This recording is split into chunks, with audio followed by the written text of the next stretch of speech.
Keith.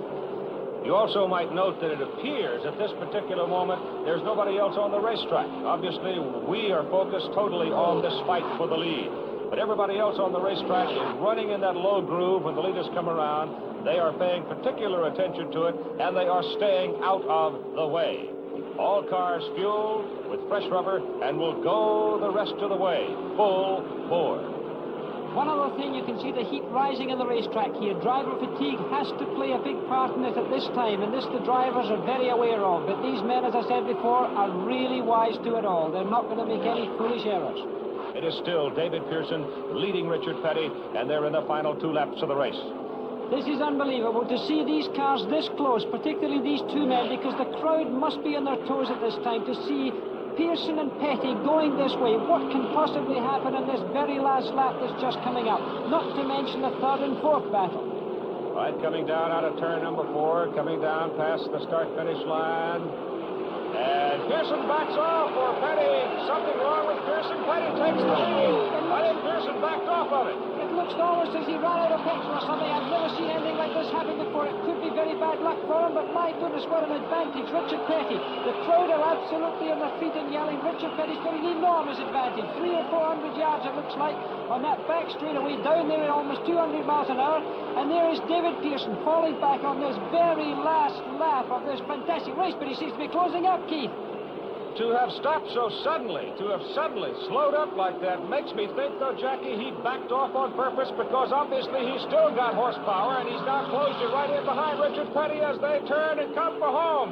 Can Pearson slingshot him as he comes down low? Petty may run him into the fence, and it's going to be Pearson winning it. An incredible, daring move, and it paid off for David Pearson. And the fight goes on now between Buddy Baker in the white Ford and Cale Yarborough in the red Chevrolet as they struggle around the turn heading for the finish line. They're fighting for 3rd place. They're fighting for valuable points. They're fighting for money. They're fighting for pride. Here they come toward the finish line side by side. Door handle to door handle. I don't know who's 3rd. Absolutely impossible for the naked eye to determine. Official finishing order. David Pearson 1st, Richard Petty 2nd, Buddy Baker, Cale Yarborough dead heat the 3rd, Bobby Allison 5th. David Pearson headed for victory lane, and let's go back to the finish and have another look at one of the greatest finishes I've ever seen. As they turned down off turn 4, it became obvious David Pearson had the edge in horsepower. The question was, could Richard Petty hold him off? And right here we got our answer, as Pearson literally came to the very edge of the racetrack to slingshot Richard Petty and take the victory by the margin of 1 car length. Now let's go down to victory lane. Well, you're a crotchety old grandpa, David. I'll tell you, that finish was something else.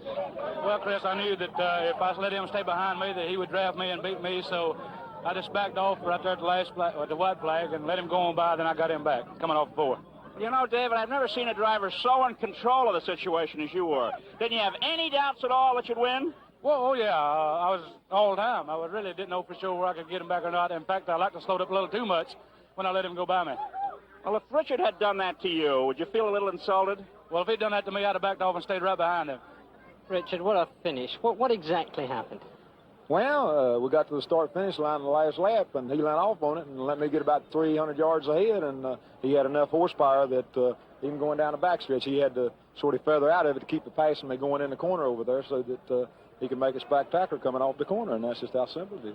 Now, when he came off the car, what did you think? Do you think that something had gone wrong? What was your immediate reaction? When I was right behind him and being he went off all the way, if he'd have feathered out of it, then I would have, figured what he was doing. But when he went all the way off on it, then it kind of scared me because I like to run over him. I wasn't expecting him to run off on it, and it was really a dangerous move from that standpoint. So you really did get a big surprise. Yeah, really. I had to jerk the car around, and I got a little bit out of shape, really, to jerk it around and miss him. And it was just one of them things that I think that is awful obvious for him to do something like that just to show how much faster he was than the rest of us.